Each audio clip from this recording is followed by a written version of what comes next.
Yo, what's up, everybody? Welcome back to another episode of the Order Book. It's your boy Maine. Good day to be a crypto content creator, huh? I hope everyone had a fantastic week so far. Today's Thursday. We got a lot of stuff to cover. Okay? Quantum is going to kill your bags. The war in Iran still going on. Trump's address, bit of a nothing burger. The markets, crypto specifically, not doing a ton. Maybe we're going to get a little bit of relief. We've seen a bit of a move up on equities. So we're going to cover all of that and much, much more. As always, we go live every week, Tuesday and Thursday at 3 p.m. PST. So let's get after it, boys. We'll start with the charts. Here. So we've been tracking this kind of Bitcoin fractal, for lack of a better term, for some time now. So we've got this Bitcoin fractal that we've been looking at, trying to figure out if we're going to repeat the last one, right? Repeat this last fractal up here, or if this time is indeed different. Because if you guys remember, we basically drew this thing out something like this, right? Had the inability to hold the range high retest, broke below the trend line, ate shit down to the lows, right? And ultimately, we've had a very similar go here, right? Weekly SFP as well. Failed to hold the retest, break of the trend line, and now we're kind of back testing it. And it's like, okay, is this different? Or are we going to get quite literally the same result, right? Where even here, it's like, okay, we have a little bounce, and then we're just going to sell off again. Bulls are trying to hold on. I think the difference here is if you go to January 26, back here, and you look at what stocks were doing, right? We had a bit of a bounce here, but stocks were kind of distributing here. Whereas in this most recent consolidation here, right? February 6th to April 2nd, stocks have been in a downtrend here, right? So when that last consolidation up at 90K on Bitcoin occurred, stocks were distributing. Stocks broke down, Bitcoin broke down. Bitcoin has now been consolidating with stocks aggressively repricing lower. So now there's this hope, potentially, a piece of hopium, a morsel of hopium, that we could in fact see a relief rally on equities here. Right. And I've talked about this. I said it's got to break this downtrend line. It's got to show some bullishness. Okay. We reclaim that old low. We've got a nice fair value gap here. We've retested it. We're pushing against this downtrend line again. If we're able to break out here, maybe that's enough to give us the relief rally here on equities and break this fractal and actually allow Bitcoin to get a bit of a relief rally as well. Maybe up towards 80K before ultimately I believe it trades lower. So we've been tracking this for some time, but I think that's kind of what I'm looking at now. I'm looking at Bitcoin and I'm saying, okay, I think equities could potentially move higher here, okay? Potentially. If they're able to hold this breakout of that downtrend line, well, we're in the lower part of the range here, right? And we've put in a nice daily sweep. If we're able to kind of hold here, hold this low, I think there's a shot for us to push up towards the range high. And then, of course, if we can reclaim the range high, I think that will give us the potential juice we need to trade up towards 80K. So that's what I'm watching short term here on Bitcoin. I think at this point, the market is tired of Trump fucking talking, as am I. I think most of us are exhausted from Trump talking. I used to really find, I still find Trump very funny, but holy fuck, I wish he would shut the fuck up sometimes. And right now is one of those times. He's like, I'm holding this big, huge press conference. Oh my God, it's this massive press conference. We have something to talk about. It's very important. And then it's just more of the same shit. It's more of the same shit. The war is still going on another 2 to 3 weeks. They're going to continue to attack their power plants if there's no deal. They're close to being done, which he's been saying for weeks now. They're going to bring them back to the Stone Age. It's like he's just spouting off all this shit. And I don't think anyone actually knows what is going to happen, what he's going to do. What we do know is that oil keeps trading higher. And the fact that oil keeps trading higher makes me think that this thing's not over yet, right? I drew this out very crudely a while ago, right? Conflict doesn't end, oil goes up. Conflict ends, oil goes down, right? Like it's quite literally that simple. And so until we have some clarity, which we do not have now, I'm just going to be like, a little bit stick and move, right? In and out of these positions, not trying to hold anything too long, not trying to hero call some sort of bottom, and just take the trades as they come, if they're obvious, if they're clean, and the market allows for it, right? Like we've basically gotten bad news about the war. Like it's going to continue, yet both oil is going up, which makes sense, right? The war's not ending, oil going up, that makes sense. But then we have equities going up as well, with the war not ending. So one of these two things is on fraud watch. We don't know which one yet, but ultimately, I'm hoping we get some sort of resolution one way or another, regardless of what happens on the macro, regardless of what happens in the news, okay? I am of the belief that if we're able to get this bounce here out of the lows on equities and a decent sustained rally, that is purely in line with where we are from a timing perspective, where I've been calling this for a little while now, where we're approaching a daily cycle low. It looks like we've got that daily cycle low now in place. And if we're able to break below this downtrend line, we should get that relief. If you look at the Dow, right, the Dow is already broken out of its downtrend. It's getting a bit of a retest here. So if this is able to push up, ES is able to break above this and push up, I think that bodes well for Bitcoin breaking this fractal here and actually potentially having a setup on the long side here, right? You could argue this is the long right now, right? There's your breaker. You don't really want to see it go below this low if it's going to go here. Like it could go down here first, but that's a new setup. You know what I mean? So why is my invalidation here? Let's say on this trade. Well, if we lose this low, I think the likelihood of us sweeping out this becomes very high. So why would I put my stop all the way down here? Right? The risk reward sucks. You're better off taking a stab here. If it doesn't work, right? If this gets stopped out, okay, guess what? You can try again down here. Try a second trade, a new setup down here, right?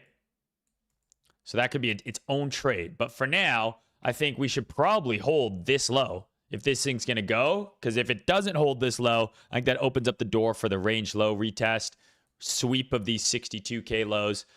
This is a sweep here. I don't believe we should take out, like, is it possible we do this? Sure. But I think the sweep's already happened. If it's going to go, it should go. So that's kind of what I'm thinking short term on Bitcoin here. Should hold this area, but I would love to see stocks break out here, right? And get that bit of a sustained bounce here, a bit of a sustained relief rally, and maybe just slough off some of the constant stream of fucking bullshit about what's going on in the Middle East. Like, that's why I brought Cold-Blooded Chiller on last episode, and I hope you guys enjoyed that. I know it's a little bit different, not as big, maybe big mass appeal there. But I just wanted to not talk about the clusterfuck that is this quagmire going on in the Middle East. By the way, everything I've said in the last month and a half of shows, bang on, right? This is going to last way longer than people think. A month ago, he was like, we're basically done. It's pretty much over. I'm like, this is not basically done. Probably going to go boots on the ground. That seems like a given at this point. It's going to end up being way messier than people think.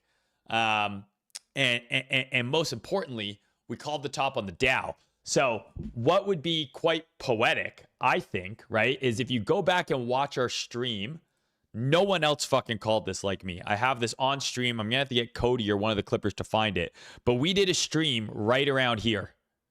So early to mid-February, Pam Bondi, who's the Attorney General, okay, was on like in front of Congress or whoever it was, and they were grilling her about Epstein.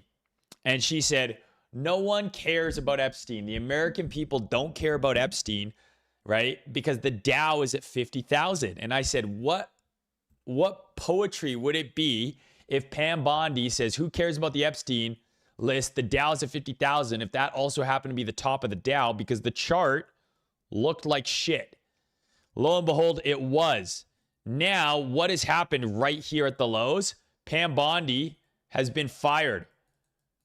Okay, so Pam Bondi's fired. So how poetic would it be, simulation confirmed, if we called the top on the Dow with Pam Bondi saying the Dow's at 50,000 to obfuscate, right, to distract people from the Epstein list, to Pam Bondi getting fired being the bottom, at least of this next rally on the Dow. So we already know that there's a clip for that somewhere in one of my streams. We'll have to find it.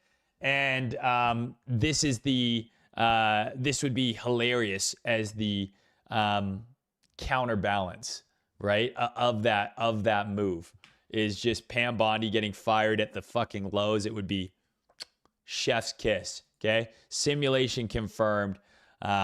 Anyways, so that's kind of my thoughts for Bitcoin here. I would love for us to break away from this fractal. I would love to see this low hold. And I think what's going to really allow that to happen is if we can get this push through this downtrending structure on equities. All right. What's going on in the chat? What's up, everybody? I mean, I got back on Breakout with the release of the new platform. Stoked to use the prior platform was painful, so I left for a while. Hey, man, we're glad to have you. We're glad to have you.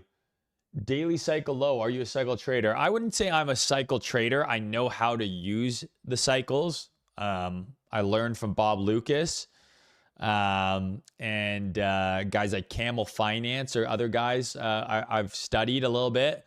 I don't use it to drive all of my trades, but I do find that when my trade ideas match up with cycles, I usually have really good results.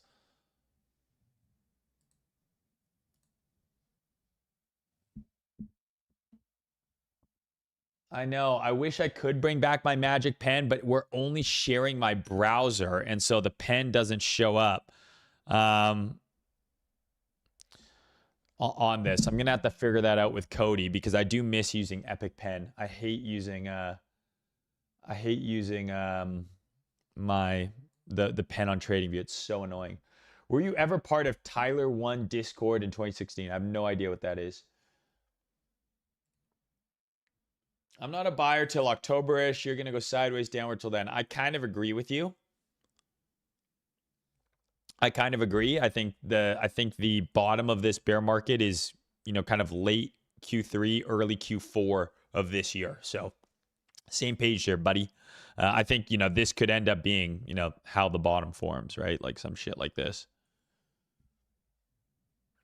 All right, guys. So does everyone understand the Bitcoin setup here? I basically am giving you stop entry target. Like if this is going to go, I think it should go from here. Right? If it's going to go at all. We also had the trade idea that I shared on Telegram, which was like this one. Now we're back here. Like this should go if it's going to go. If we take out this low, I think high odds we take out that.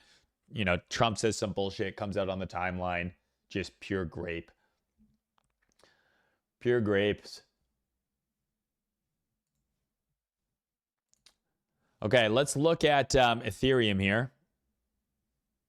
Stop asking me to do this. I don't want to.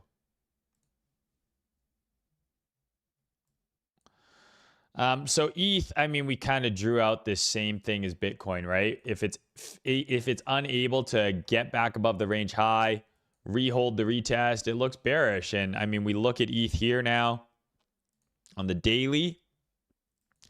It's faring slightly better than Bitcoin, right? It's faring slightly better than Bitcoin in that it's holding the mid-range, right? Like if you look at Bitcoin, we're below the mid-range. We're fighting there. ETH is firmly above.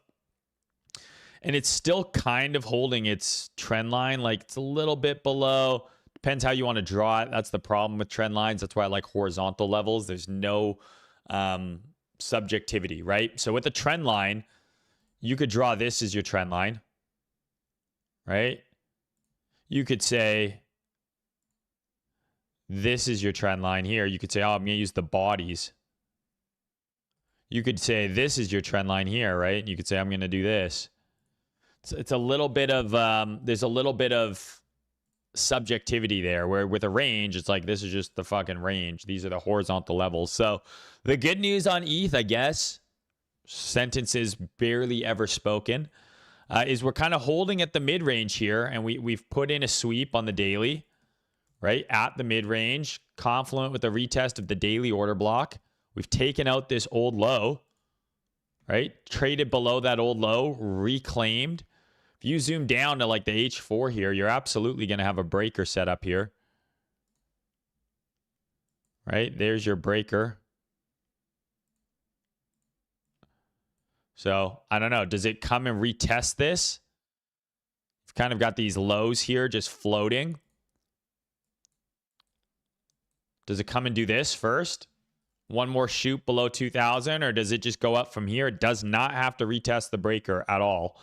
But there is a setup there if it does, right? You'd long there, stop there, target the range high. That would be kind of the setup on ETH if it comes and takes out these engineered lows, into the demand there. But again, similar to Bitcoin here, if we want to break this fractal, I need to see equities push. Like we need a move higher here. I can't have another rejection here back to the lows. Need to see a move higher. Solana, very similar chart. Similar. Right? We're still in the range. Solana weaker of the three. It's at the range lows.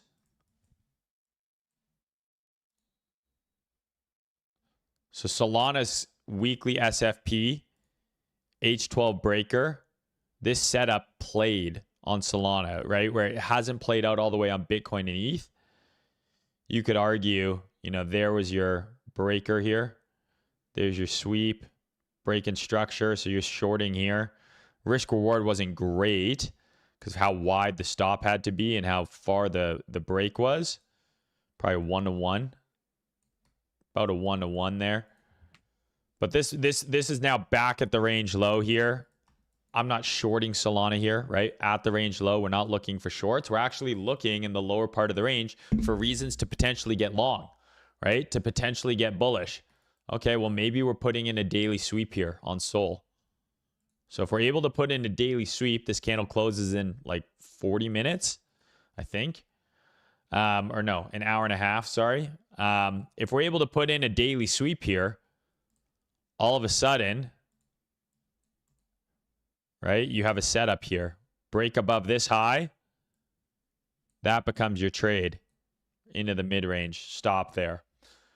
Okay, so that's set up for Bitcoin, ETH, and Sol, all on the long side, assuming the market behaves, right? I'll be interested in shorting any sort of significant rally because I'm still bearish high time frame. But those are three longs. I've given you a long on Bitcoin, a long on Sol, a long on ETH, all for a potential bounce, assuming the rest of the market behaves, assuming equities can actually break out here and move higher, right? If this thing rejects and just rolls lower, I expect all of these to continue down. And then the short, which was from here, right, ends up playing out as price takes out those lows. I'm not in the short. And I'm not long, okay? I'm just sharing what I think is available out there, potentially. I'm not forcing myself into any of these trades right now. I'm not super confident in the conditions. What I do like is that, we basically got bad news and the market kind of didn't react too horribly. But yeah.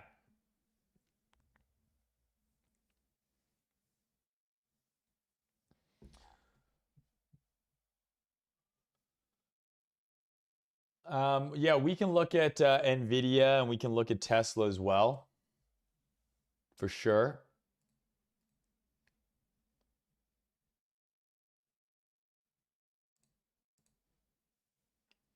Bro called me handsome. He knows how to get my attention.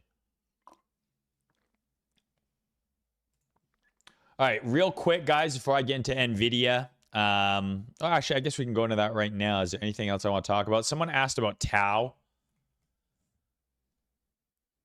right? Like, I think I made like a troll post because there was like some guy who was involved in TAO and he came on, I think it was Thread Guy's stream and was like, TAO's going to like, some huge number. And I was like, listen, high time frame, there's an argument to be made that this is a bullish chart. Right? High time frame, I said there's an argument to be made that this is a bullish chart on this kind of retest here. But I do think it was funny that the guy came on stream and said, oh, TAO's going to like 3,000 and it's down like 25% since then. Just kind of hilarious. But yeah, I think high time frame, there is that argument to be made. Same as I said in my last stream. I don't remember what video it was. I think it was probably last Thursday. That there's some sort of, retest that's going to occur here on the weekly, right? I'm not quite sure where. Maybe it's down here. Maybe that retest has already happened. Maybe it wants to pull back deeper, but some sort of retest of this price leg, right? So maybe the retest is already in play. Maybe it's got deeper to come. And you could argue that, hey, we took out all of these high time frame lows here. We're now pushing up and we have a structure break. Any sort of high time frame pullback is a long. So I can totally see that on TAO. That hasn't changed. I wonder if I have yeah, here, I drew it here.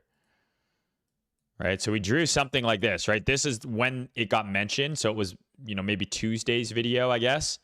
I said a pullback here, right? We're at resistance. I said a pullback to this gray box, which I believe is the weekly breaker. Yeah.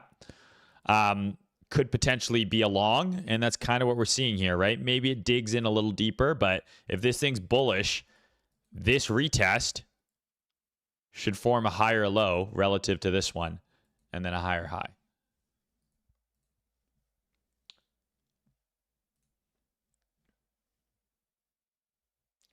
What do I reckon the bottom will be? I don't know, somewhere between 30 and 60,000. Like my thought process hasn't really changed. Super high time frame. I'm just using the fibs. It's what I always do. Take a fib from the low. Take a fib to the high. I think that's pretty reasonable down there. This is good value. We also have the yearly order block right at 48K. So if I get an opportunity to buy sub 50K Bitcoin, I think that's really cheap, in my opinion. And that's a price point where I'm willing to hold on to it long term.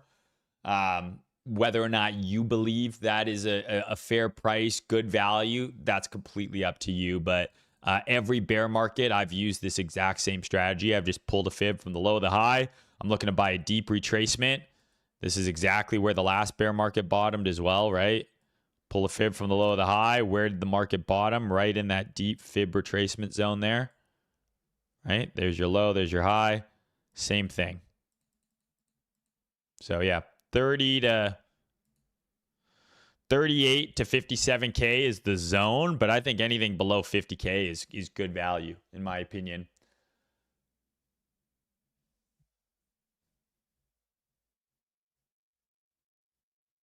XPL had huge volatility today. Let's go take a look. What's going on Plasma?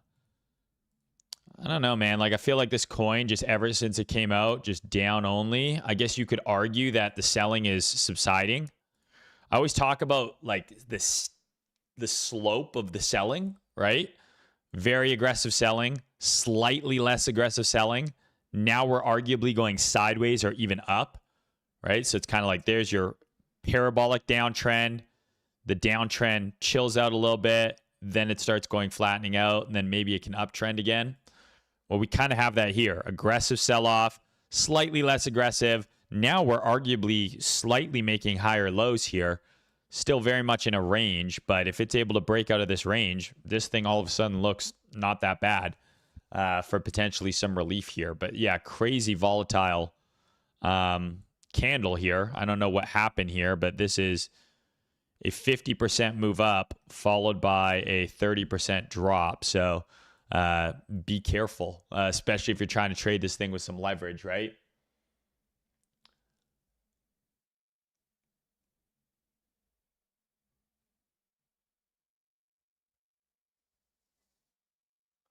Pump it before the U.S. midterms could very well be what's going on here, right? Just float this thing up. What are the actual dates of the midterms? What's the date of the midterms? Got to be coming up soon, no? Thank you, Roger. Appreciate you, bro.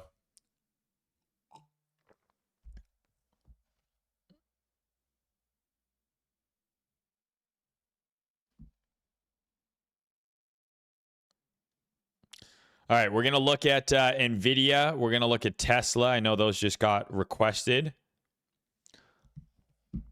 So NVIDIA, right? I talked about this in the stream. I talked about this, in Monday's market update. And I was very specific in what I said, right? I said, everybody is late to the party with these things, always, right? And I tweeted this on Sunday, right at the fucking Pico Schmico lows for Bitcoin, for gold, for equities, for things like NVIDIA. I said, my whole feed has gotten a lot more bearish. Just a month and a bit ago, everyone was horny on NVIDIA right into earnings. Oh my God, they beat earnings. Jensen is going to save the market. That ended up being the ultimate short trigger. And then people are bullish the entire way down. This is the same thing for equities here. Everyone on my feed was fucking bullish. And then we finally get down here and everyone goes, oh man, equities look like shit now. Holy fuck, shit's about to die. And I'm like, what a perfect time for a bounce. Like, everyone's retarded, right? I'm also retarded, but like everyone and a lot of these people are even more retarded. And I've just been around long enough that as a retard, I can spot other retards out in the wild and be like, that guy's fucking retarded. Like, you know what I mean? Like, I can just tell. And it's super apparent on Twitter these days where it's like a lot of these guys have no idea what they're doing. And neither do I. Okay. So when I say a lot of these guys, I'm one of the guys. Okay. Do you see what I'm saying? Like, I'm observing, right, the group, and I'm saying, look over there. There's a group of retards. Okay. But I am also a member of that group. Okay. It's like Schrodinger's retard. Okay. So does the group of retards exist whether or not I perceive them? Right? But the answer is, of course, yes, they're retarded no matter what. The box is open or the box isn't open. But imagine, right, here's me. This is very important here, okay? Some guy just said proper TA, and now I'm talking about this. Here's me, okay? I'm a retard. And you know I'm retarded because it's labeled, right? Now, there's the guys I'm talking about here. So these are all the guys on Twitter and social media and stuff. Right. And so there's a bunch of these guys over here, right? There's a bunch of these guys. Tons of these guys are over here. Okay. Just imagine an entire group of these guys. Okay. Now, these guys, okay, these guys are also retarded, right? These are also retards. Now, the key difference here is an S because there's more than one. So I'm looking at these guys and I'm saying those guys are retarded. But I'm also part of those guys. Okay? But I have the retarded ability, right? It's like a superpower to know that most of these people are retarded, as well as myself being retarded. Okay? So whenever I say, oh, all these guys are retarded, I don't want you guys going around be like, Maine thinks he's better than everyone. You know, he thinks he's better than everyone. He thinks he's this fucking, awesome guy and everyone but him's dumb. I do think everyone's dumb. I think they're all retarded. But I also recognize that I am one of them. Okay? So a lot of these guys, not me in this instance, were, super bullish here and we're bullish this entire downtrend. I just said, hey, it would be hilarious if we just get a bit of a bounce here before further down. And it's exactly what we saw here on NVIDIA. I think a lot of people were bearish, expecting this thing just to break, right? I saw an infinite amount of charts showing some sort of trend line break here. Oh my God, it's so over. And lo and behold, we're bouncing, right? We're bouncing right from demand, okay? Big bounce, big bounce, big bounce. Now, do I ultimately think this does this? Yes. I think this is cooked, this chart. But a bounce beforehand, not surprising at all. So if you're not short NVIDIA already, right? If you're not short NVIDIA already, I think maybe you could potentially look for shorts on this bounce, right? Maybe up into here. Maybe we run this high. I don't know if we get that high. We might reject from here, right? We might reject from up here. Depends what the rest of the market does. But a move up to, 180, 190, we could come and retest here, by the way, and still go down. I think pretty high odds. This is pretty safe as the top for now. And I think this Dow Jones comparison, which I've done 50 fucking thousand times at this point, is very similar, right? On NVIDIA. This is the same setup, right? There's your high. We run above it, bearish retest. We might be right here on NVIDIA, just getting a little bit of a relief bounce, like one of these, before the real rollover. It's the same chart, just different. We're at a different stage. Tesla, I think, very similarly as well. Okay, we've got this big downtrending structure. We ran that high from 2 years ago. Ran the high, broke down. We have this downtrending structure here. If Tesla's able to break out of this downtrending structure, hasn't done it yet, I'd be looking for it to put in a lower high.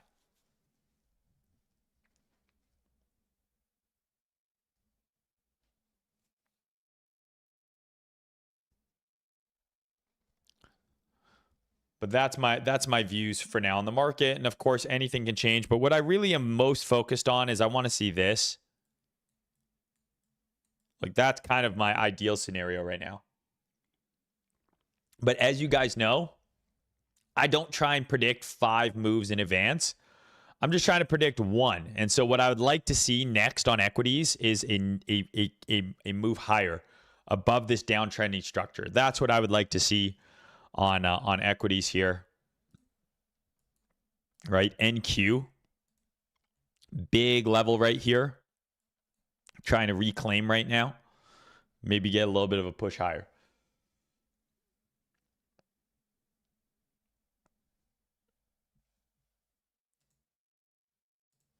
I really like this drawing that I did here. I think this is a really good.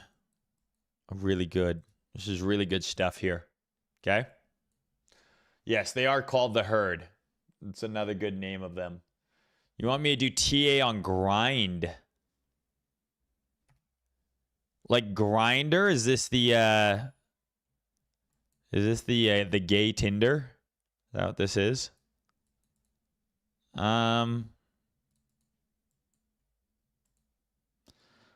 Yeah, I don't know.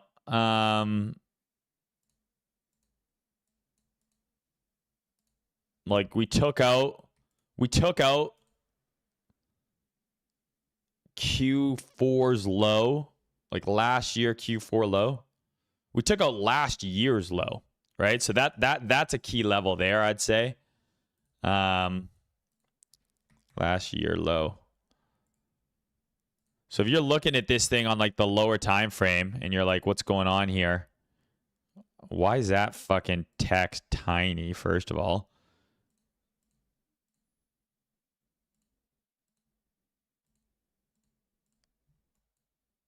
So that's last year's low, right? So I love these kind of setups because you have your super clean invalidation, right?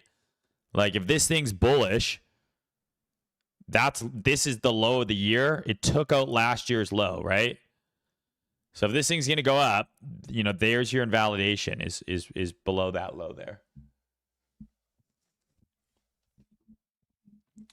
61.52 next area of interest, and then 5,600 if that fails. Cash is king. I agree. I think cash is king. I'm holding cash.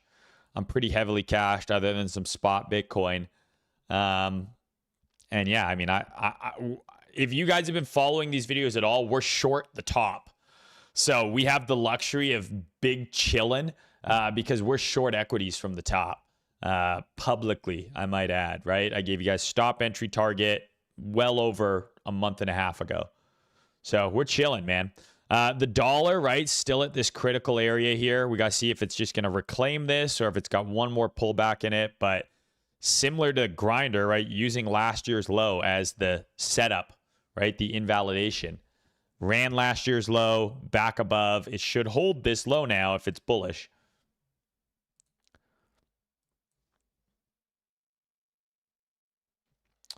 Gold is, I mean, again, I gave the low here. I just said, hey, this 3-day order block is critical. We end up putting in a big sweep there. I want to see us get and hold above this. So you could argue that we're retesting this now, right? Retesting this order block. But ultimately, I think this is the level I want to see us get above, right? So we have a push up. There's your low, high, higher low, higher high. Potential higher low here within this order block. Let's see this now push higher. And I think this could push to new highs for sure. I think are totally possible on gold. Part of that would be the dollar having another pullback as well. So something to watch. Link Marines, bro, I miss you. I haven't seen you in so long, dude. Where you been, man? How you been? How's the family? How's the wife and kids? Feel like I haven't seen you in ages, dude. Let's take a look at a link for Link Marines.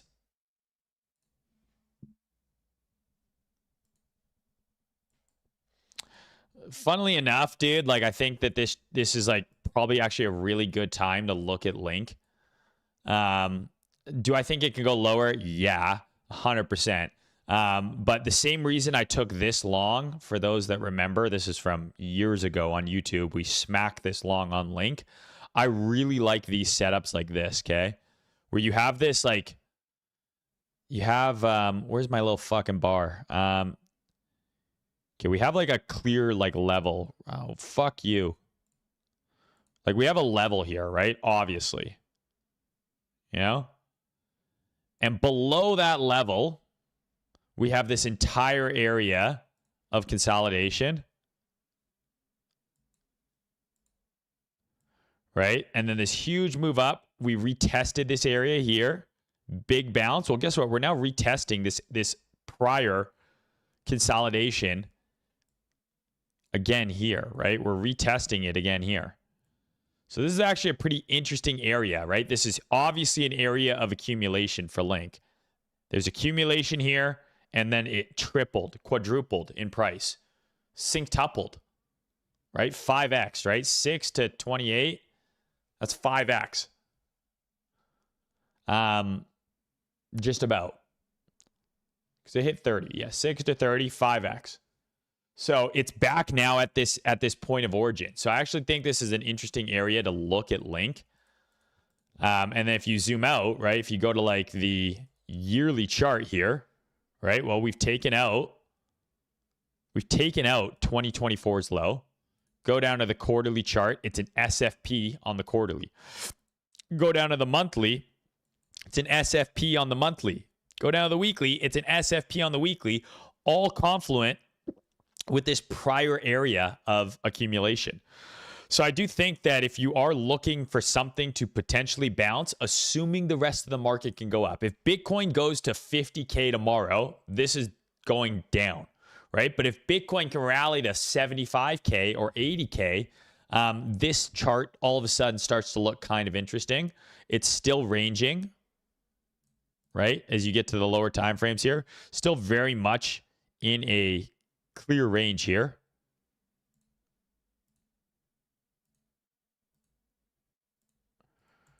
Right? Just going sideways. But if it's able to hold, and the rest of the market's able to hold, this seems like a pretty critical low, and this area is retesting a key area as well. So this could be something that you maybe want to look for longs for if the rest of the market could hold up.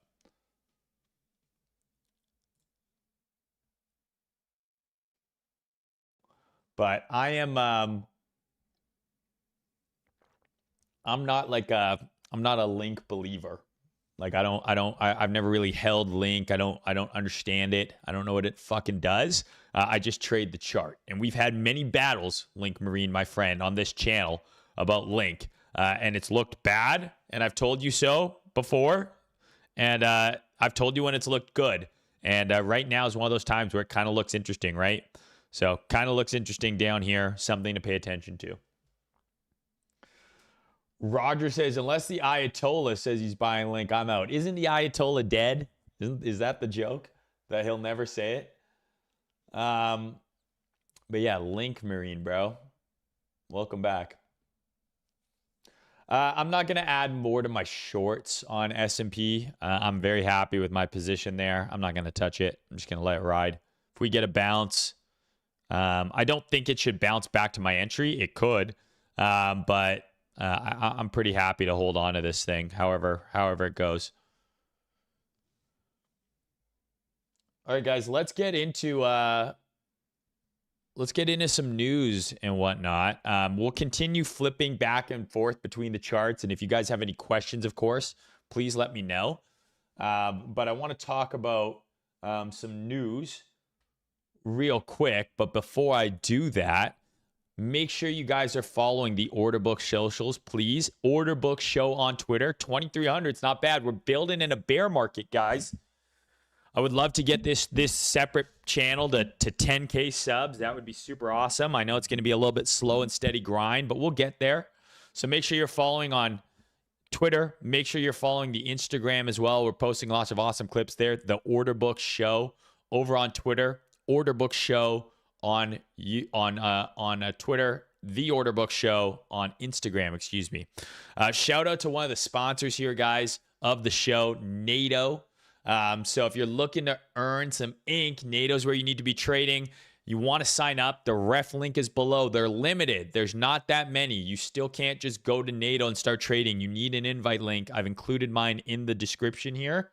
But you can farm the airdrop. You get ink token. It's a Klob Dex. You can trade spot. You can trade perps. You can trade oil.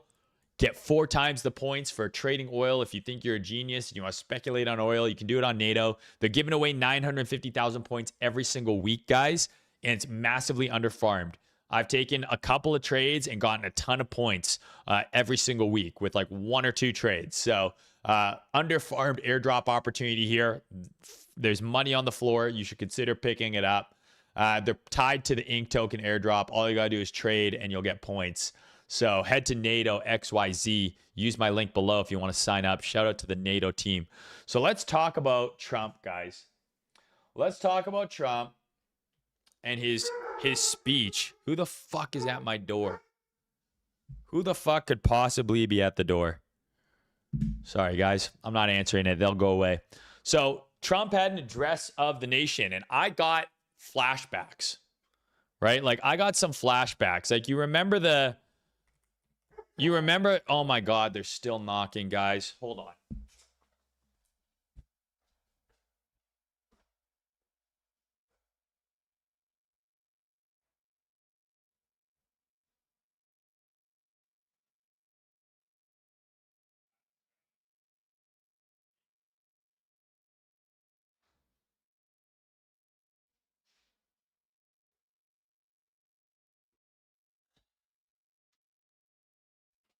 Guys, we quite literally just got hit up by the fucking Jehovah's Witnesses, boys. Can you see that? I'm invited to the memorial of the death of Jesus. They're going to do a Bible talk, memorial of his death. I'm invited. I feel kind of bad. They're like 2 young kids in suits. And I'm like, what the fuck do you want? And I was like, oh shit. They're here to talk to me about Jesus. They're here to talk to me about Jesus. We love Jesus, folks. Terrific guy, that Jesus Christ. One of the best. Judas, not so much. But this is the meme, right? Like, so you guys know this meme here. Where the fuck is my mouse? There it is. You guys know this meme, like the flashback meme, right? So Trump is like, hey guys, I've got some news. We've got some stuff to talk about.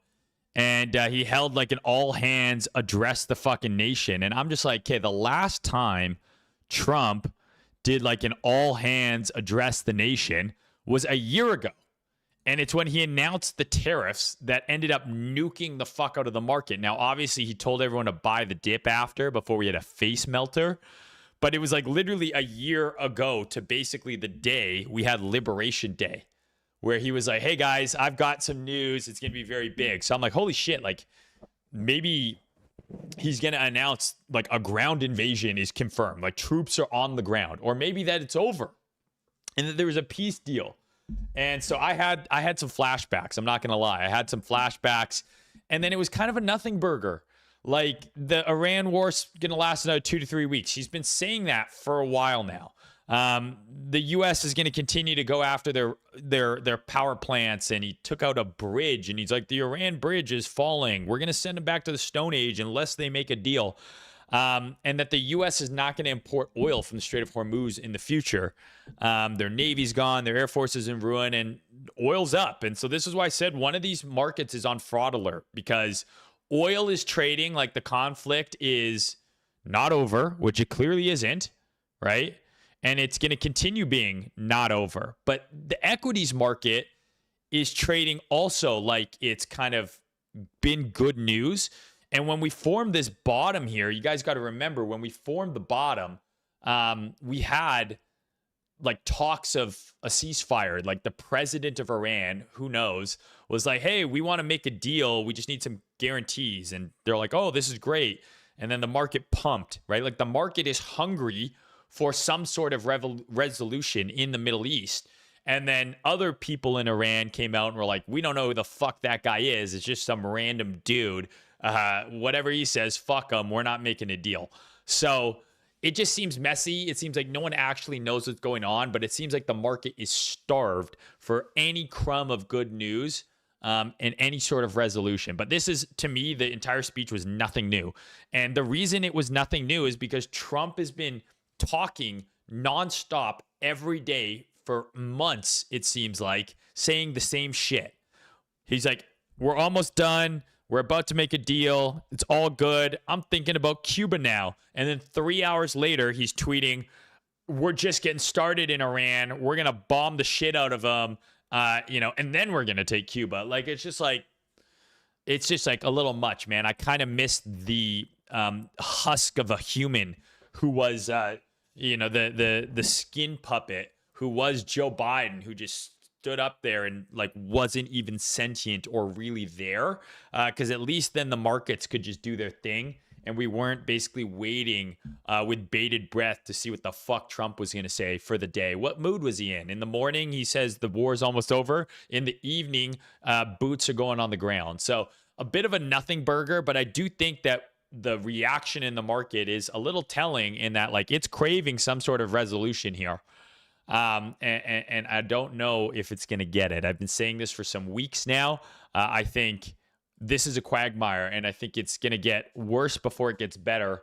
The Kobayashi letter here saying it's incredibly puzzling, right? He says that he's reread many of his recent social media posts out loud, just like I've said, threatening their power plants, war would last 2 to 3 more weeks, calling out other NATO nations for not helping, making fun of Macron and Starmer and being like, where are these guys? We're not going to help them now. Why would we help them? They're not helping us. And the market's now trading like the war's ramping up for another month-long escalation because he's not de-escalating at all. So, I don't know. I think maybe he's trying to, satiate the market with his language, but it doesn't seem to be working.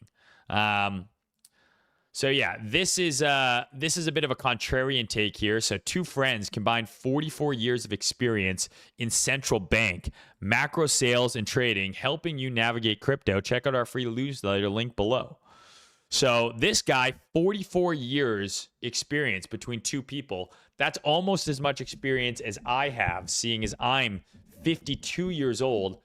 And I've been in the market since I was 11, right? So that gives me 43 years experience, one less than them, but there's only one of me and there's two of them.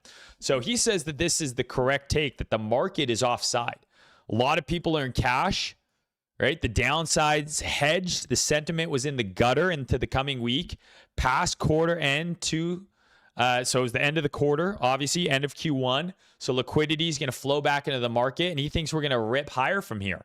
He thinks dips are for buying. We're in the final throes of Operation Epic Fury. So I am in alignment with the beginning of this statement because I said the same thing, as you guys know, Mr. Clout Collector Trader Main here, the Clout Goblin, the Lord of Clout, the guy who lives on clout. We tweeted out at the lows. I got to find it now. I can't give up now. Look at this. This went viral. That meme so funny. You know how we're in a bear market? This thing should have ran for $1 billion. No? Like in a bull market, this surely runs to $1 billion, whatever this fucking meme is. I don't even know if a meme coin was created. I'm sure it was, and I'm sure a bunch of 20-year-olds with gay haircuts rugged a bunch of people for like $2,000. But yeah, your boy Maine said, hey, not a lot of people were bearish at the top a month ago. It's consensus trades. Things look cooked now. Perhaps we're due for a relief rally to smoke the late bears, right? And that's what he's kind of saying here. Sentiment was in the gutter. Maybe it's time for a bit of a rally. And Bitcoin, he says, above 74K, right? Quantum stuff not helpful, but break above 74K. We can go test 85. I mean, me and this guy are thinking similarly here because what's your boy Maine been saying, right? I've been saying above the range high. If we're able to hold here, if we're able to get above the range high, I think we can go test up here, right? 80 to 84K, 80 to 85K. So I'm kind of on the same wave as London crypto here. I don't know if I believe that it goes to new all-time highs, though. Maybe that's his thought process. I'm not quite sure if he's saying, hey, this goes all the way back up or if this is just a relief rally. But he believes that we're in the end of this Operation Epic Fury and that the market is begging for this bottom and you should be buying all the dips. Maybe he's right. Obviously, oil says otherwise. Oil is ripping. Huge day-to-day in oil, up over 10%. Still grinding higher, and I think there's someone's a fraud. Either the stock market or oil, right? 'Cause if we're in the end of Operation Epic Fury, this should dump. So we'll wait and see. But oil pumping pretty hard for now. Again, right? The escalation continues. We have Larry Fink, Peter Fink's brother, lesser known brother, Peter Fink, who's not involved with BlackRock, but he actually runs a company called, I'm not going to say what I was going to say. I was going to say something fucking so funny, but I'm not going to say it. He's saying oil at 150 would trigger a global recession. We got Adam Cochran here, former crypto guy who's now gone full geopolitical commentator, saying the same thing. $100 sustained oil is going to destroy the U.S. consumer. It's another form of inflation, right? So we're not that far from $150 oil, right? And as much as this has been hard to trade, right? 10% drop, 10% up. I said, hey, why not just go take the bet on Polymarket? Go bet on what price you think oil will be on Polymarket. Way easier to speculate that way.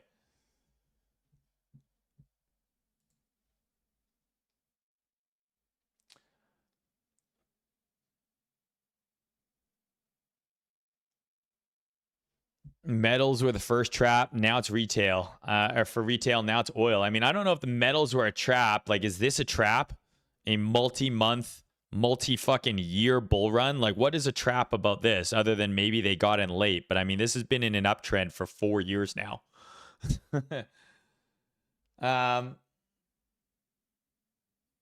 Maine, I was a Mormon missionary when I was 18. You should talk to them instead.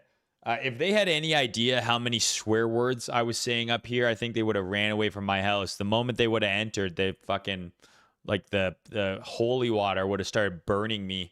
Do you not see this image I have on my screen here? Like, there's no place for Mormons in this conversation right now. But yeah, I mean, listen, high oil prices, it's bad for everyone, right? So Larry Fink putting $150 target out there, maybe. Sell me all your oil at 150 and fuck off. We'll see.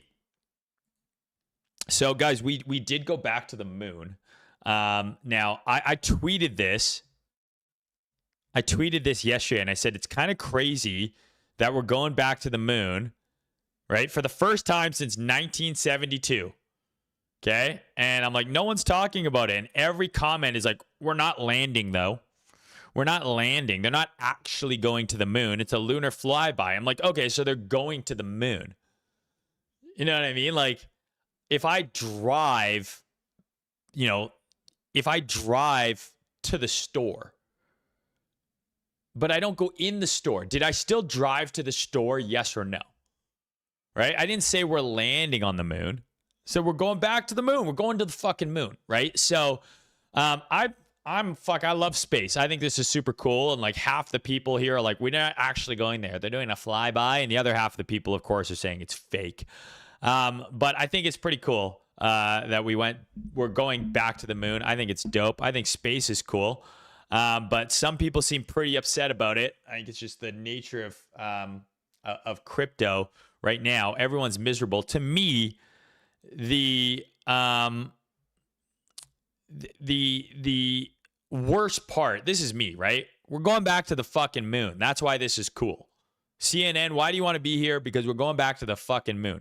Now, to me, the funniest part of this entire thing is they've DEI'd the fucking moon mission. Okay?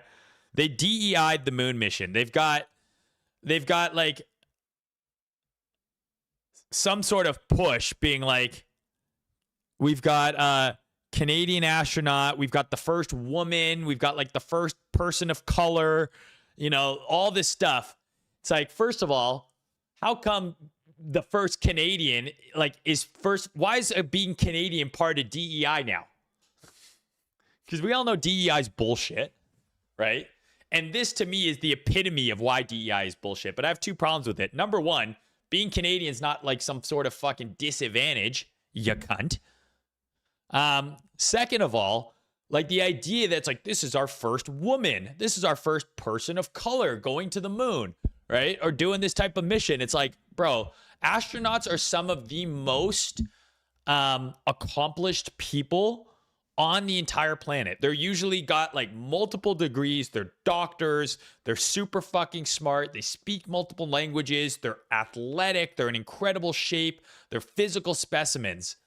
And being like, this is the first person of color to go to the moon is just like such a fucking lame DEI bullshit way to minimize how accomplished you have to be a fucking astronaut. But leave it to fucking people to push these stupid DEI narratives when they're not necessary. Of all places where this is fucking irrelevant is when it comes to fucking astronauts. Imagine you work your entire life to become a doctor, a physical specimen, so you can get into NASA, be an astronaut, and they label you as the first person of color to go on a moon mission. Like, that's what they break you down to. Funny stuff. Anyways, I think it's fucking cool. Another thing that's pretty fucking cool is TPBN. TBPN, hard to say, acquired by OpenAI. So obviously massive congrats to John and the rest of the TPBN crew here. They got acquired by OpenAI.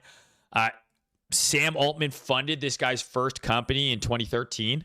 So clearly they knew each other already. Obviously, Thread guys hyped, Counterparty TV. Maybe they're going to get acquired. Maybe the order book is going to get acquired because, Narrow Fear says every big company is going to have its own media built or acquired. This is now marketing. I agree. And so if you're looking to buy whatever the fuck this is, if you're out there and you're a buyer and you're interested in this type of insight, this type of knowledge, this art skill, this ability to communicate to the masses, you give your boy a call up. Okay, you give him a call up. I'll put you in touch with my people and you can buy the order book. It's for sale right now. Okay, so congrats to them. I think it's super cool. I do agree. I think influencer, attention economy, this type of marketing is the future.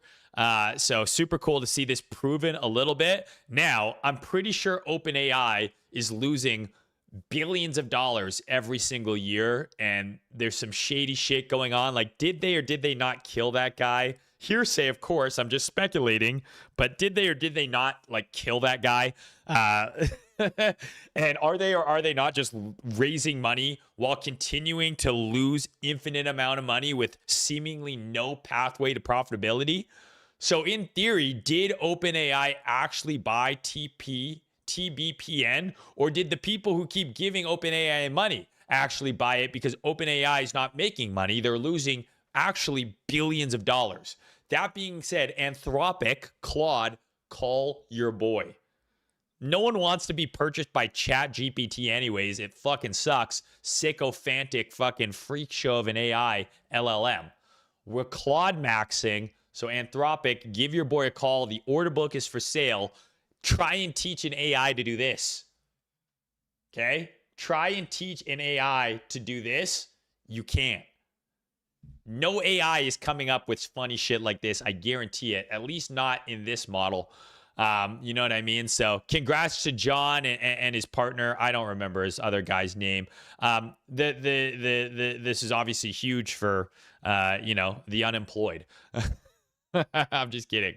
But yeah, they've got a very interesting model because it's not super wide, in my opinion. Like, the mass appeal of TBPN is narrow. They don't get a ton of views, but they have really good content. They have amazing guests on. It's super professional, super pro, and clearly their audience are people who have some money, right? And that their sponsors want to advertise to. So congrats to them. Huge news. And, order book is next, right? The order book is next. So you guys start calling people. Start reaching out. Start chasing down some leads because we're for sale. We are for sale. And the number just went up. I probably would have sold this thing for parts yesterday. But now with this news that OpenAI has purchased TBPN, the number just went up. I'm thinking it's a big number. So call me. It's for sale. So obviously, as you guys know, Drift got drained for $200 million. Suhail here. Suhail. I almost said something crazy there. Drift just got drained for $200 million. Here's how. Obviously, huge exploit. And below, right, this is not DeFi. And this seems to be the common thread here, right? It's not DeFi if the admin key can drain all of the funds. So I agree. I guess as a crypto native, anything like this is not truly decentralized. Now, Stanny, I hate to break it to you, a lot of truly decentralized DeFi protocols get fucking hacked and drained for tens of millions, if not hundreds of millions of dollars as well. But in theory, Drift is not technically DeFi based on the fact that, the admin key was able to drain all the funds. Then this would maybe be considered centralized CFI. I'm not smart enough to really get into the weeds on how this fucking happened. But either way, big fucking hack, 200 mils, a massive come up. And of course, Kyle Salami, our favorite multi-coin Kyle Salami, is talking about security. Stepped down from multi-coin after yeeting into Solana at the Pico Schmico top. Kyle Salami, who's adjacent to FTX,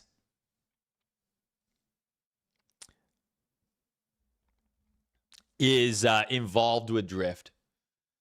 So incredible scenes.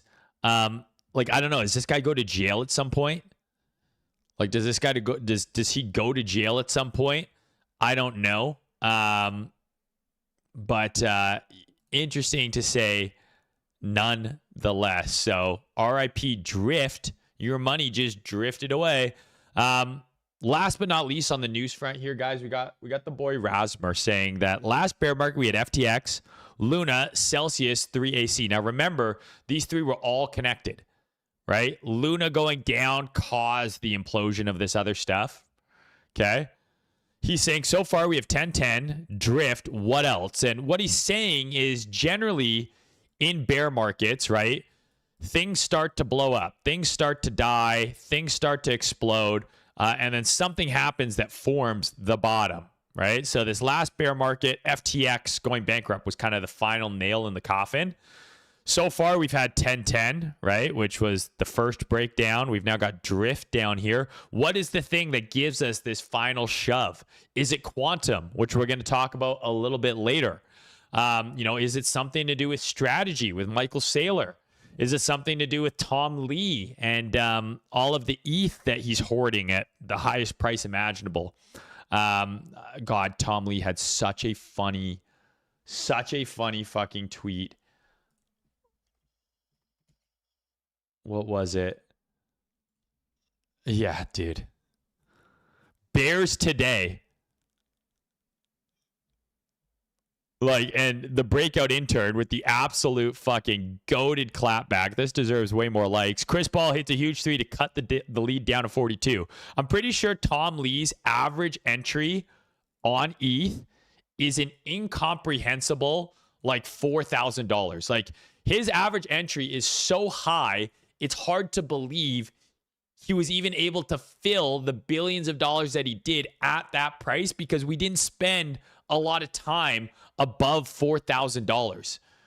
But he somehow managed to fill multi-billions of dollars above that level. And now he's like, oh my God, bears are angry because we've pumped a little bit. And it's like, bro, what are we talking about here, bro? What are we talking about here? So very funny, but he's right? There is still this idea that there could be this final thing that causes this capitulation low, right? FTX was last cycle. What could it be this cycle? The final straw that breaks the camel's back, puts in that final low. Is it strategy? Is it quantum? Is it fund strat?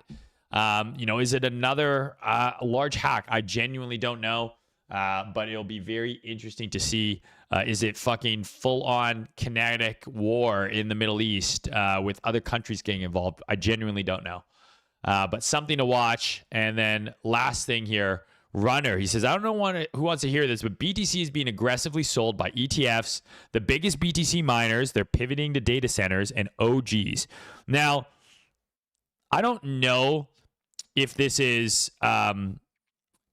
accurate because this is true. ETFs actually turned the corner in March. So we've had ETFs selling. They're being a net seller to start the year. December, January, February, net seller. But for March, ETFs were back buying over $1 billion of inflow. Another thing people don't understand about the ETFs, right, is the inflows and outflows of the ETF are not necessarily just one. If you have a Bitcoin of inflow, a Bitcoin of outflow, it doesn't mean that one Bitcoin was bought and sold. It doesn't work like that. It's flowing in and out of the ETF itself. So it's a little more complicated than that.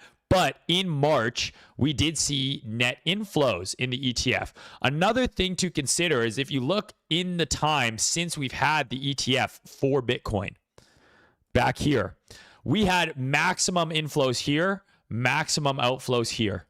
Okay, maximum inflows here, maximum outflows here. So actually, it's been kind of the opposite. The time of biggest outflows has been at bottoms, not tops. It's been a lagging indicator. So don't know if I agree with Runner here necessarily that this is bad for Bitcoin in general. Miners are always selling. I don't know if there's a lot of evidence that they're pivoting to data centers. Maybe I'm wrong. And OGs who have been holding Bitcoin for almost fucking 20 years, who are up tens of billions of dollars selling, is also not surprising whatsoever. Okay. So not that crazy in my opinion, not that surprising. I'm still of the belief that we're going to be okay. Bitcoin's not going anywhere. We'll talk about this in the deep dive at the end about the quantum risk for Bitcoin. And does that affect my long-term bullishness? TLDR, no. But we'll get into it anyways as we get into that next section here. All right, guys. Any questions in the chat? We're cruising along. It's nice. What's up, Moose? How you doing, my G? When we doing the fucking joint stream, my guy? You're winning all the money. I need to let your boy Maine win a couple shekels, you know? Let me get a couple of bucks.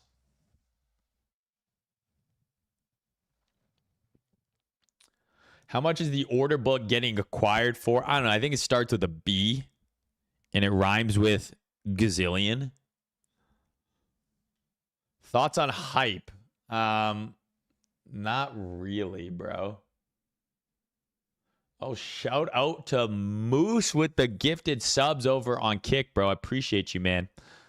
Thoughts on hype? Nothing's really changed on hype, right? Like nothing's really changed.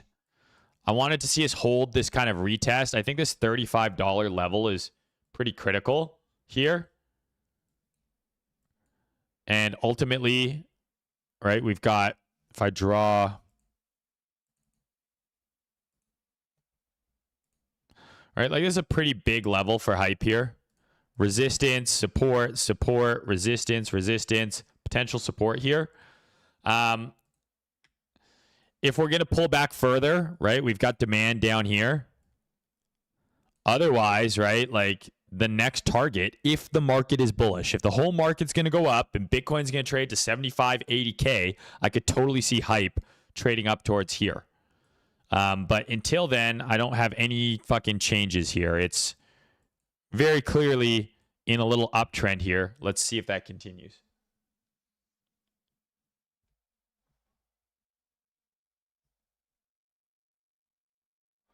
Question, how's the GT3 RS? It's unfucking believable.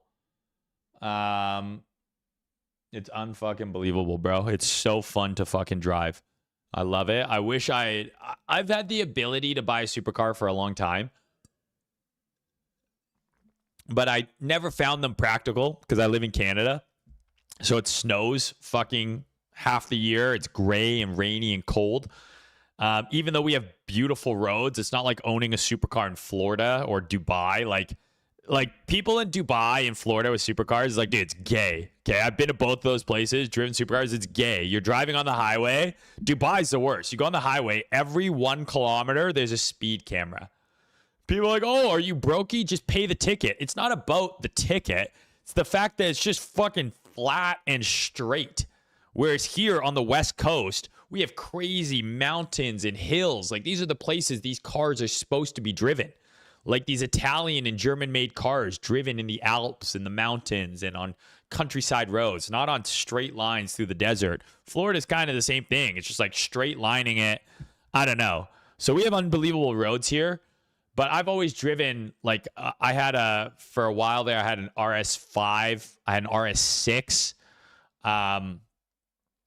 I have had all sorts of Mercedes and things like that. But they were always more practical cars. 4-wheel drive. I could put a snowboard in there. Golf clubs. I could drive it all year. I just didn't really see the appeal of a supercar because, you know, like, I can only drive it a couple months of the year. It's not super practical. And I finally am just like, fuck it. I'm going to do it. I want to treat myself after, you know, that Kraken acquisition. I'm just going to do it anyways, even though I have another car for daily. And I wish I did it sooner. I'm not going to lie, bro. I'm fucking completely pilled. The moment I get in the car, I start laughing like a maniac. Like, I laugh like a fucking maniac. I laugh like an absolute madman. And it's just like I feel awesome when I'm in it the entire time. So I'm very happy with the purchase. Originally, I was looking at like McLaren's, like 765 LTs. I looked at a Revuelto, SF90s, F8s. I looked at a whole bunch of different cars. And I when I saw the Porsche next to those cars, just the big fuck you spoiler, it just had so much aura and just presence. And then it's Porsche, right? So, you know, it's bulletproof. It drives amazing. The build quality is amazing. And it will hold its value. So I fucking love it, bro.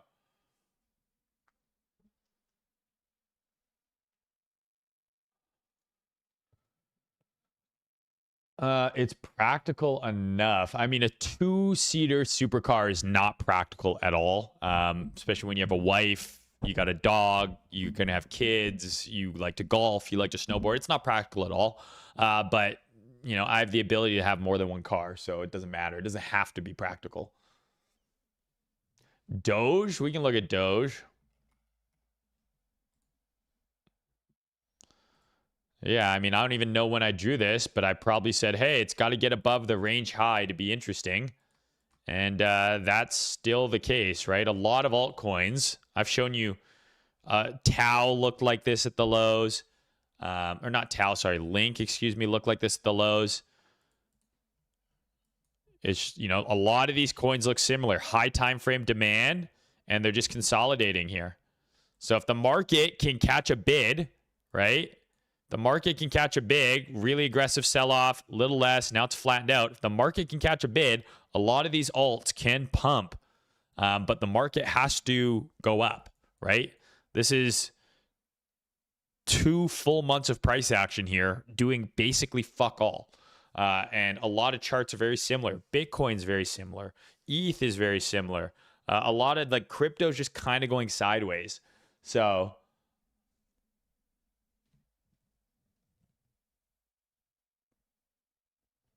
I paid an ungodly amount, bro, because I live in Canada. Hey, Main, any advice to pass a prop firm evaluation, please? Risk 0.5 to 1% per trade, no more than that. And just trade your system, bro. The guide rails are there. Don't be afraid to fail. The cost to get in is low. You can blow a 100K evaluation. You're only out $1,000 or $795. Depends on the account you pick. It's okay to blow one and try again. It's going to take you probably more than one to pass, and that's fine, right? Trust your system, use good risk management. The biggest advantage of the prop firm is that low barrier to entry, right? You can take multiple evaluations, and once you're funded, you're now trading an account with 100 grand in it, 5x leverage on Bitcoin and ETH. You can take a big swing, get a big payout, and the risk reward ends up being positive in terms of the whole experiment, right? But yeah, I wouldn't risk more than 1%. There's some people who risk the entire account on every trade. It's another way to go about it. My opinion and the data suggests the people who do best are people who trade systematically. And use code MAIN at Breakout for a discount. Do you think we bottom in Q4 and sync with the 4-year cycle? Yes, I do. Thesis on Sui? I don't have a thesis on Sui. I know that I just saw Raul Paul talking about it, so I wouldn't touch it with a 10-foot pole. Everything that guy touches is cursed because he's fucking retarded. So his track record's horrid, and he's like a fucking liar too. I never suggested you do DeFi. I never suggested you do Luna or Anchor. Video evidence of him saying you should use Anchor, you should use DeFi. I do this stuff. Serial fucking, this is obviously not Sui. Serial fucking max level grifter. I don't know why anyone listens to him. And there's so many guys like him in our space where it's like they've been proven time and time again to be grifters, to be liars, and to have no idea what the fuck they're talking about, yet they still get massive engagement and have massive followings. I think they're not respected amongst crypto Twitter, but it just goes to show you how small crypto Twitter really is. Because they still have mass appeal outside of it. But yeah, Sui's like every other altcoin ever right now, right? Doing fuck all in a range for 2 months now.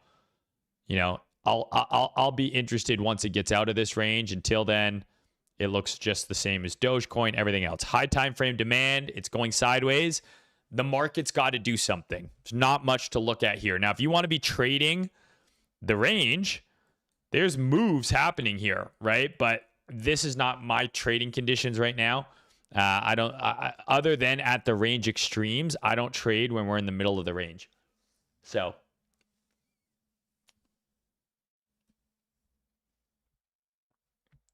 all right, guys, let's go over some polymarket bets, and then I'll let you go. So NCAA tournament, all my picks wrong. I had Purdue winning the whole thing. They got beat by Arizona. Now I think I got my money on Arizona taking it all. The reason being is they have LaSperm on the team. Okay, so it's 1-1 for Arizona to win the next game, but for them to win the whole thing, it's 3-1. So if we bet like $1,500 here, we can win 4,500. They've got LeSperm on the team, so that's Bryce James. They got LeBron James's other son, because his current son's playing on the Lakers in the NBA with him because he's the GOAT. So there we go. I'm on Arizona, $1,500 to win the entire show. And that bet is purely because they have LeSperm, the essence of LeBron, on the team. I don't think he's played at all in the tournament, but it doesn't matter. Just the fact that LeSperm is on the team is all that really matters, and I think it can propel them to victory. So if you want to speculate and bet on these games with me, use my fucking Polymarket link below. Remember that fucking van full of puppies I talked about that I said, if you guys don't click my Polymarket link, they're all going back to the pound. Well, that offer is still on the table. So please, please, please use my Polymarket link. Click the link below. Shout out to Polymarket for supporting the show. All your sports betting, all your speculating. If you want to bet on what the fuck Trump was going to say yesterday, we can do it all on here. I mean, there's literally so many things you can bet on. You guys know I'm on this market too. I'm on this. I'm at 4 cents. It's down to 0.8. Seems like no chance of rate cuts again this month, which is absolutely brutal, but not super surprising because the bond market is still up. But maybe, just maybe, over the coming weeks, this thing can roll over and we can see a bit of a pushback on the rate decision here. But I'm going to keep, like, they got to cut rates at some point, man. They have to. They got to get them down. But anyways, you should be doing all this stuff on Polymarket. Like, there's so many cool markets to speculate on. And I want to start getting into more stuff. Like, as we continue to just go sideways, because every single crypto chart looks like this right now. Like, all the altcoins look like this. Like, pretty much everything looks horrid. Just sideways, range bound, not doing anything, Bitcoin included. It's just going sideways. Yes, I think it can go up from here, but for literally 2 months now, it's been going sideways. Just, it is what it is. I got to start playing around with some other stuff. Maybe I'll start hanging out, trading some of these mention markets. You know what I mean? Like, is Kirill Starmer going to say Mr. Speaker 10 times? Okay. 100,000 times, 5+ times. So clearly this is like an idiom of his, an idiosyncrasy. What's he going to say during this? Farmer, big, beautiful bill. Jesus Christ, sleepy Joe Biden seems like a no-brainer, no? I feel like he always says sleepy Joe Biden. How's there such small volume on this? You'd think there'd be more, because this is coming up in like a couple of days. Ooh, obliterate. What's the lowest one? 8 War movie star. So I mean, some of these are quite funny. And maybe this is where I need to be spending my time. I need to be spending my time on more prediction markets. While the rest of the market is boring, because you can trade real world events, fucking speeches, everything. You saw how easy it is to take the bets. The UI's clean. I don't know. I fucking love Polymarket. I think this is one of, like, Hyperliquid is super cool. Breakout, obviously, super cool. But in terms of things to come out of this, like, last cycle, I know Polymarket's been around longer than that, but it really gained a lot of prominence recently. I think this is one of the coolest things, to come out of this last cycle. So shout out to Polymarket. Use my fucking link, or I am going to go and find those Jehovah Witness kids, and I am going to let them tell me about Jesus, and then I'm going to tell them that Jesus is as real as the Easter Bunny. I don't know what I'm going to do. Okay, but just use the fucking link. Get on there. Start speculating with your boy. Maybe we'll live stream a fucking speech, and we'll do some betting on the speech mention market live on stream. Maybe that could be fun.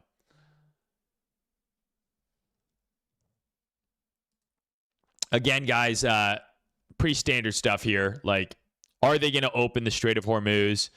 A lot of people still betting on this market as no, right?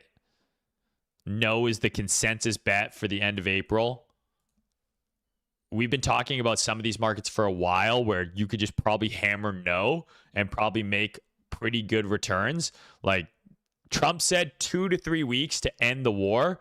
So you're telling me I can bet no that it won't be over and make $300? Yeah, I'm risking 1,000, but Trump himself is basically saying it's not going to be over for at least 2 to 3 weeks. So like there's some potential money to be made here.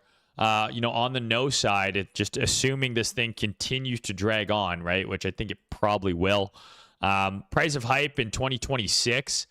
I don't think any of these are happening. I don't think any of those are happening. Let's see.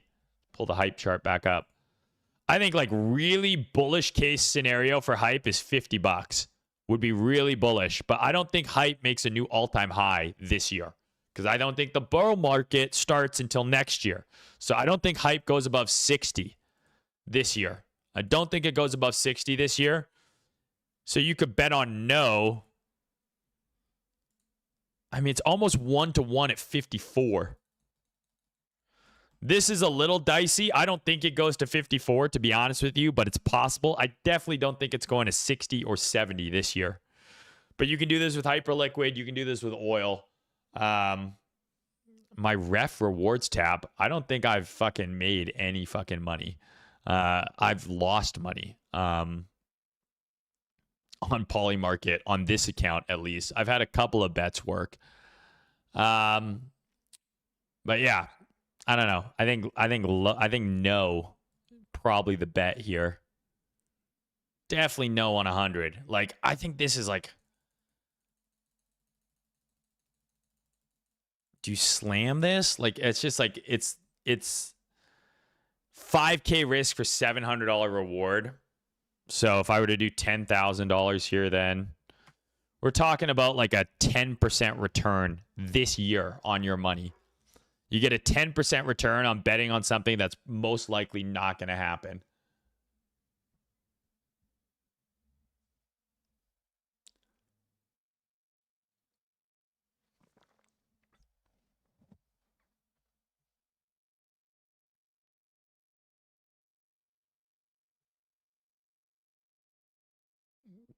All right, guys. So check out Polymarket, man. Shout out Polymarket for supporting the show. But I'm going to get into more of this stuff, I think, while the market remains boring, is betting on some of this kind of mentioned markets. Obviously, sports is sports, but just some other stuff that we can fucking speculate on. Try and make things exciting again. Like, how many fucking tweets is Elon going to send out is crazy. Who's going to win the Eurovision? I don't know. Whoever comes up with the fucking gay song. I'm going to have to do some digging on this, guys. Didn't this season get canceled because this chick got caught beating the shit out of her fucking husband or ex-husband on video? Isn't that a fact, or am I making that up? The link's below the video here, guys. So if you're watching this on Twitter, go below the video link. The Polymarket link's there. Otherwise, it's on YouTube as well. So the last thing I want to talk about here, guys, and I want to hear your opinion on this, is quantum.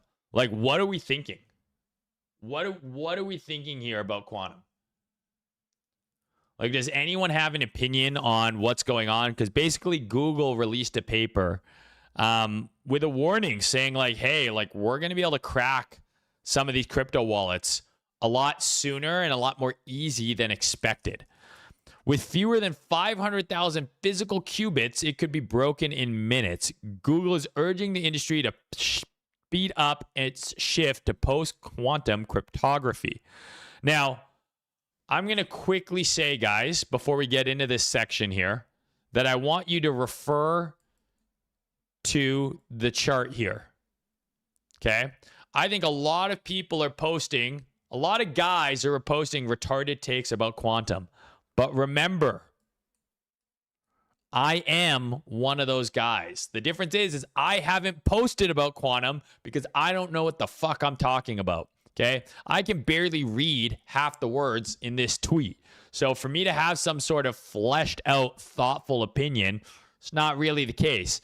But it does seem to be something that is getting more, wind behind its sails because we have Brian Armstrong, my bald brother, CEO of Coinbase, saying that he's going to personally be spending more time on quantum. Seems like we all need to solve this sooner rather than later. So, like, is this fugazi? Like, is this bullshit? Is this fugazi? Or is quantum really this much of a risk for crypto? Some of this stuff seems like that the idea that quantum was coming and there was a systemic risk to crypto from quantum always existed. But this newest iteration, what it seems to be talking about is that it's happening faster than expected. What Google is saying here is they've cut the amount of resources needed to break Bitcoin's encryption by 20x. So maybe it was 10 years out. Now it's fucking 5 years out or 2 years out is kind of my understanding of what's going on here. Is we had a longer timeline. That timeline just got shorter. So a lot of different posts on here, right? A quantum computer may be able to crack Bitcoin private keys in just 9 minutes. 9 minutes is crazy. So obviously we got to wonder, is this legit? It's moved its deadline to 2029. How fast is this coming? What can we fucking do about it? What can you do about it? Is this bad for Bitcoin long term? What do you guys think? Like, what do you guys think? I would love to know. I mean, I love that we've got the CEO of Ledger here talking about security. How about you stop leaking my name and phone number to people, bro? How about that? How about you stop leaking my name and phone number? I get a scam call from Ledger 3 times a day. Spend less time worrying about quantum. The truth is, Google just showed us that math is advancing faster, but no one has quantum hardware to touch your keys, not even close. At Ledger, we've been building this exact scenario for years. Our hardware is already stress testing post-quantum signatures. Okay, but how come you keep giving my personal information out all willy-nilly? How come you keep getting fucking hacked? How am I supposed to trust you? And I have the same fucking question of Brian Armstrong. How am I supposed to trust you when your own customer service agents are giving my information away? They didn't even need quantum. They just needed low-cost fucking employees running your customer service department because you're cheap. There's no quantum about that. So how am I supposed to trust these guys? How am I supposed to trust these guys? But it does seem like a growing risk. It seems like the consensus here is that it's just happening faster than originally anticipated. I thought this tweet was quite interesting. Wait until the market realizes that Satoshi's original coins are sitting on a P2PK address, completely not quantum resistant. So Satoshi's wallets are obviously so old that they're on some of the oldest cryptographic technology out there, maybe the most crackable. Maybe that's how we finally see Satoshi's coins move is, quantum cracks them. Is this an AI of a dude? Interesting. So 2029 seems to be the new date that Google's giving. Tom here says this is fear bait. What do you guys think, guys? Like, what do you think? Gasper Key says it's going to take at least 10 years. I'm an expert because I read a good Twitter post. They need a supercomputer the size of a building. So what they're saying, though, is they've reduced the physical requirements, but seemingly the physical requirements are still insane, right? So I don't know. I'm not selling my Bitcoin on quantum fear. Gargia here says these big corporations will not hand their quantum computers to theoretical researchers to break blockchains. Breaking blockchains to steal money is still stealing money. It's against the law. And by the time people with the intention to rob blockchains using quantum tech get their hands on it, devs would have passed the resistance into them. This seems to be the most bullish scenario, that it's a nothing burger, which is good for the coins long term. I'm not smart enough to understand anything else, so I'm going to give this a like. because a like means I co-sign this wholeheartedly. I might as well have signatured it myself.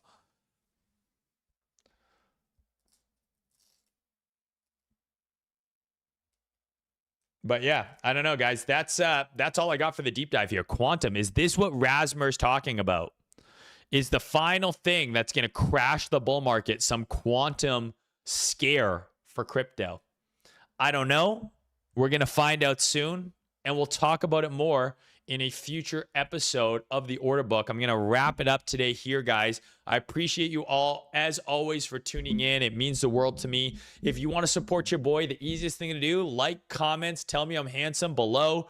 Retweet, share, follow the order book socials. If you want a little bit more of Trader Main, go to my website, tradermain.com. You can learn about Breakout there. Use code MAIN for a discount if you're buying an evaluation. Our new trading terminal is now live. Check it out. It's way better. If you want to join the Haven, you can find that information there as well. If you want to support NATO, Kraken, who support the show, use the ref link. Start trading on their decks. That's below as well. And of course, for all your speculating needs, you should be doing it on Polymarket, and you should be doing it on my link.